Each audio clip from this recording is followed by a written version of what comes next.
우리가 예수 믿는 것들이 너무 중요하죠. 예수 믿었을 때 우리가 하나님의 자녀가 되니까요. 예수 믿고 났을 때 어떻게 사느냐도 굉장히 중요합니다. 하나님의 백성으로서 하나님의 뜻을 따라 살아가야 되는 거죠. 에스라서의 내용을 보면 남유다 백성들이 이제 고국으로 돌아가는 것들 너무 중요한 일이죠. 하나님의 백성으로서 예배하는 땅, 하나님 처음 부르신 땅으로 돌아가는 거 너무나 중요해요. 그래서 돌아가서 어떻게 사느냐도 굉장히 중요합니다.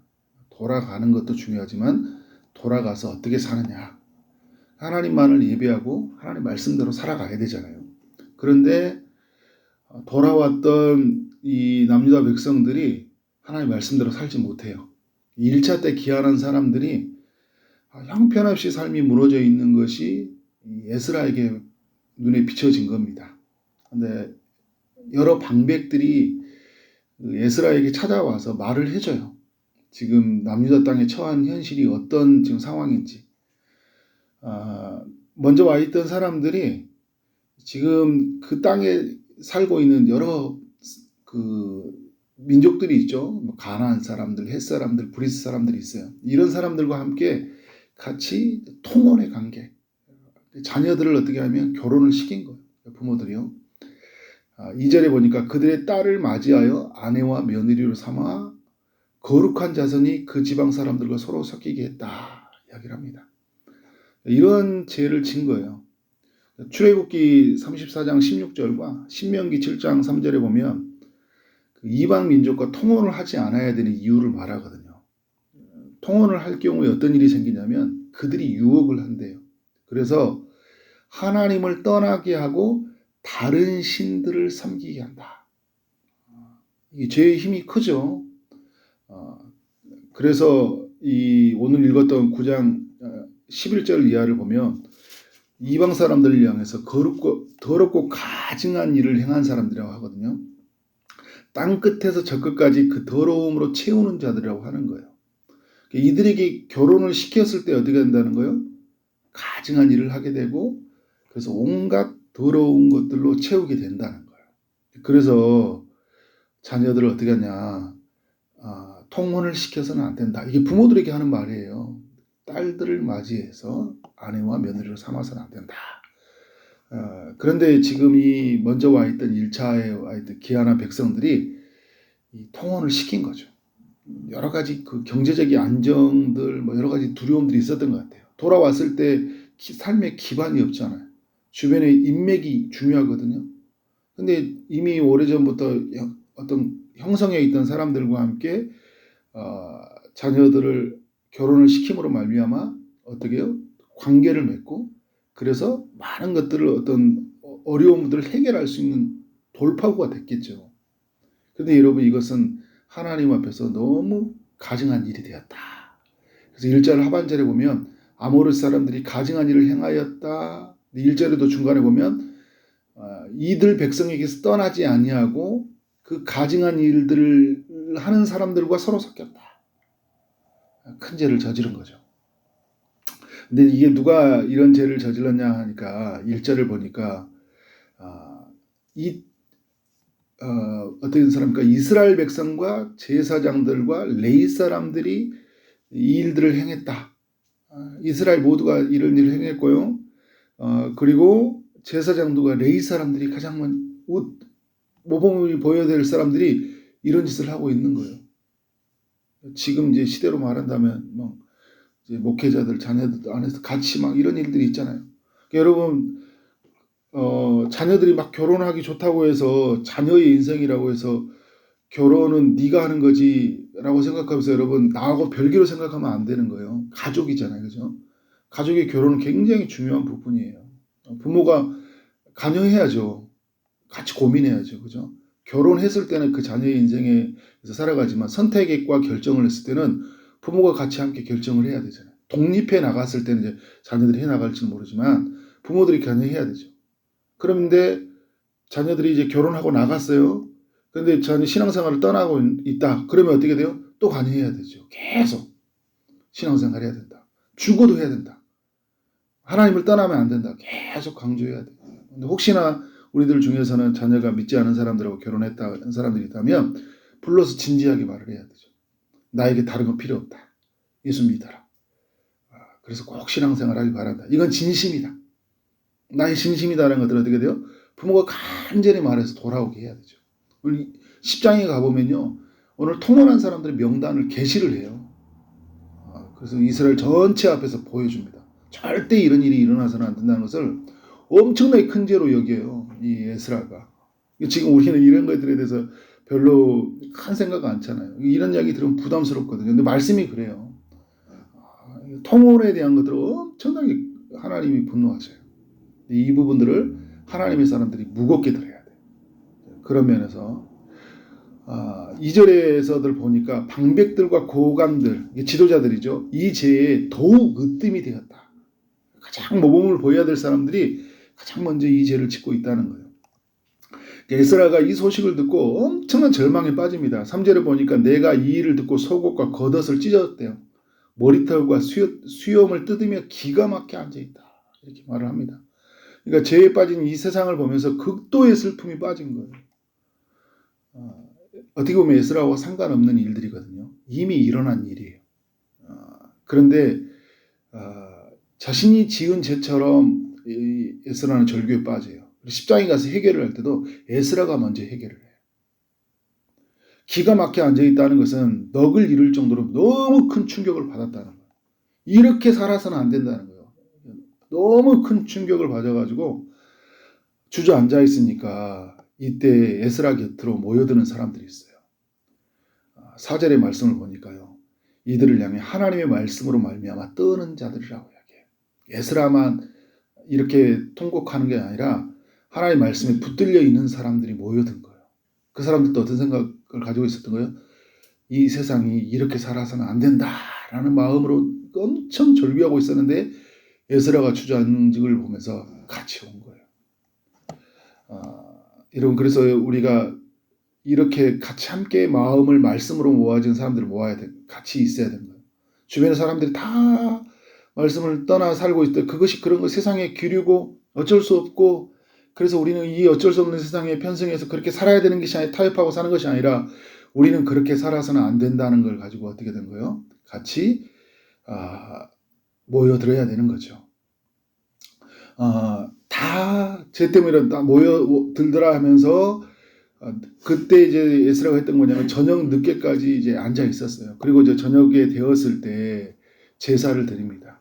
제사를 드리면서 속옷과 겉옷을 찢은 채 무릎을 꿇고 나의 하나님 여호와를 향하여 손을 들었다 이야기하고 있습니다. 근심 중에 일어나서 무릎을 꿇고 손을 들고 이제 6절 이하에서부터 하나님 앞에 기도하고 나가고 있는 거예요. 우리 안에서 여러분 이러한 일들이 있길 원합니다. 이미 일어난 일들이 있을 수 있어요. 그때 우리는 어떻게 됩니까? 하나님 앞에서 이제 그 죄를 깨달으면 일어나서 무릎을 꿇고 하나님을 향해 손을 들고 기도해야 돼요. 그래서 이러한 죄를 부끄럽게 여기는 거예요. 6절에 보니까 말하기를 나의 하나님이여 내가 부끄럽고 낯이 뜨거워서 감히 나의 하나님의 얼굴을 향하여 하나님을 향하여 얼굴을 듣지 못하리다 라고 이야기를 하고 있습니다. 그래서 크게 보면 오늘 내용이 4가지의 기도를 드리는 건데요. 첫 번째 기도가 그거예요. 너무 자신 안에과 지금 이 남유다 땅 안에 죄가 많아서 너무 부끄럽다는 거예요. 얼마나 많은지 죄악이 정수리 넘치고 하늘까지 미치고 있다. 죄가 넘치는 세상을 보게 된 거잖아요. 그래서 감히 얼굴을 듣지 못하는 그 세리의 기도처럼 하나님 앞에 엎드리고 있는 거예요. 이게 지금 에스라가 지은 죄가 아니라니까요. 자신의 민족이 지은 죄를 보고 너무 마음이 아파가지고 이렇게 어떻게 해요? 얼굴을 들지 못하고 그렇게 하나님 앞에 통곡으로 기도하고 있는 거예요. 두 번째 기도는 뭐냐면 이렇게 이야기하고 있어요. 우리 조상 때부터 오늘까지 죄가 너무 크다. 그 고통이 자기에게 밀려온다 이야기를 하고 있어요. 그들의 조상들이 이런 죄를 저질렀거든요. 그래서 바벨론의 포로로 끌려갔거든요. 그런데 돌아왔는데 똑같은 짓을 하고 있는 거예요. 그러니까 죄가 멈춰주지 않았구나. 변한 게 아니구나. 돌아왔다고 변한 게 아니구나. 너무 막 마음이 안타까워서 이 7절의 기도를 하고 있는 거예요. 세 번째는 뭐냐면 8절과 9절인데요. 하나님의 은혜를 기억하고 있어요. 여러분, 하나님 앞에서 하나님이 가장 우리에게 마음이 약해질 때가 뭐냐면 하나님의 은혜를 기억할 때예요. 그러니까 뭐라고 합니까? 하나님이 다 멸하지 아니하고 남겨주셨습니다. 하나님은 바벨론의 포로로 간 사람들 남겨주셨잖아요. 그 예루살렘 멸망할 때 하나님 남겨주신 사람들이거든요. 바벨론에서 보호해 주셨어요. 거룩한 초소인 하나님의 성전에 못 박힌 것 같이, 성전에 박힌 목과 같이 자신들을 빼내지 않고 지켜주셨다. 바벨론의 종살이를 하는 중에도 눈을 밝혀주시고 소생하게 하셨다. 버리지 아니하였다. 무너진 성전을 다시 세워주셨고 성전을 수리하게 하셨고 유다와 예루살렘에 어떻게 된 거예요? 울타리가 되어주신 그 하나님의 은혜를 고백하고 있어요.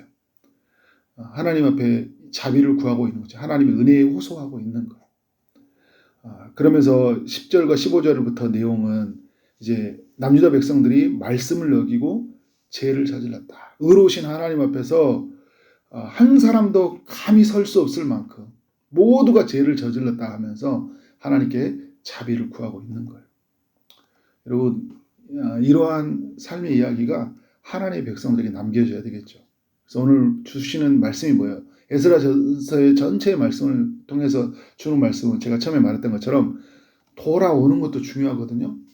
어떻게 사느냐도 중요한 거예요. 교회 가는 것도 중요해요.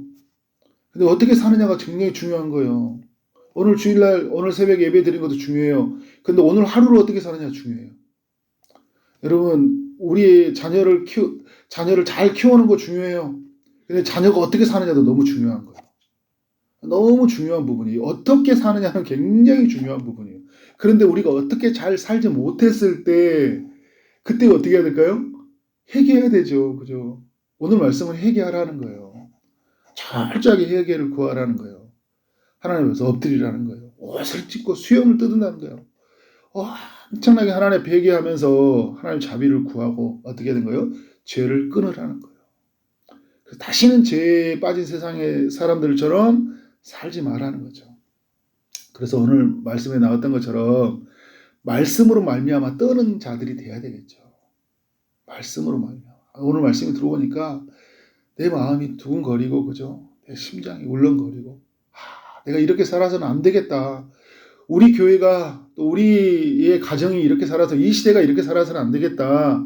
철저하게 해결을 해야 되죠. 지금 여러분, 우리가 보면 지금 우리 한국의 교회고 전 세계 열방의 교회가 너무 형편없이 많이 무너지잖아요. 그게 여러분 누구의 문제예요? 나의 문제이기도 하거든요. 그래서 나의 문제로 여기고 하나님 철저하게 회개하고 기도해야 되겠죠. 오늘 뭐 통혼에 관한 이야기만 하는 게 아니죠. 그죠? 하려고만 하는 게 아니에요. 전체가 우리가 하나님 나라 안에서 하나님의 말씀을 저버리고 떠난 모습이 엄청 많이 있습니다. 철저한 해결을 이루어야 된다는 것을 에스라서가 우리에게 말씀해 주고 있습니다. 그렇게 하나님 앞에 나아가는 삶이 되어지기를 주님의 이름으로 축원합니다. 기도하도록 하겠습니다. 하나님 아버지, 에스라서 9장의 말씀을 통해 우리 모두에게 교훈해 주셔서 감사합니다. 너무 무거운 이야기지만 우리 모두가 들어야 할 이야기로 하나님 앞에 서게 하시니 감사합니다. 철저히 하나님 말씀대로 살아가기를 원합니다. 하나님 앞에 부름받고 나아가는 그 영광스러움을 늘 감사해야 되지만 어떻게 살아야 되는지에 대해서 두렵고 떨림으로 하나님 앞에 서게 하여 주옵소서. 어떻게 살아야 될지의 삶을 잃어버렸을 때 하나님 말씀 앞에 우리가 두렵고 떨림으로 서게 하시고 말씀에 떠는 자들이 되게 하심으로 말미암아 하나님 제약을 끊고 다시 하나님의 은혜로 나아가는 자들이 될 수 있도록 역사하여 주옵소서. 이 시대의 문제, 또 우리의 가정의 문제, 나의 문제를 하나님의 앞에서 고백하게 하시고 다시는 제 자리에 서는 것이 아니라 하나님 은혜의 자리에 서서 정말 하나님 이 시대 앞에서 참으로 참된 회개를 이루는 그런 주의 백성들로 서게 하여 주옵소서. 주님께서 친히 일하시되 아픔 중에 있고 고통 중에 있는 이들에게 찾아가셔서 큰 은혜를 베풀어 주실 줄 믿습니다. 치유의 손으로 안수하시고 온전히 고쳐 주옵소서. 취업을 준비하고 결혼을 준비하고 임신을 준비하고 출산을 준비하는 모든 이들에게 은혜를 베풀어 주옵소서. 만나는 모든 사람들에게 주님의 사랑이 흘러가기를 원합니다. 주어진 일 최선을 다하게 하시고 말미암아 하나님께 영광이 우리 모두에게 큰 기쁨이 되는 하루 되게 하여 주옵소서. 예수 그리스도 이름으로 기도를 쌓옵나이다. 아멘.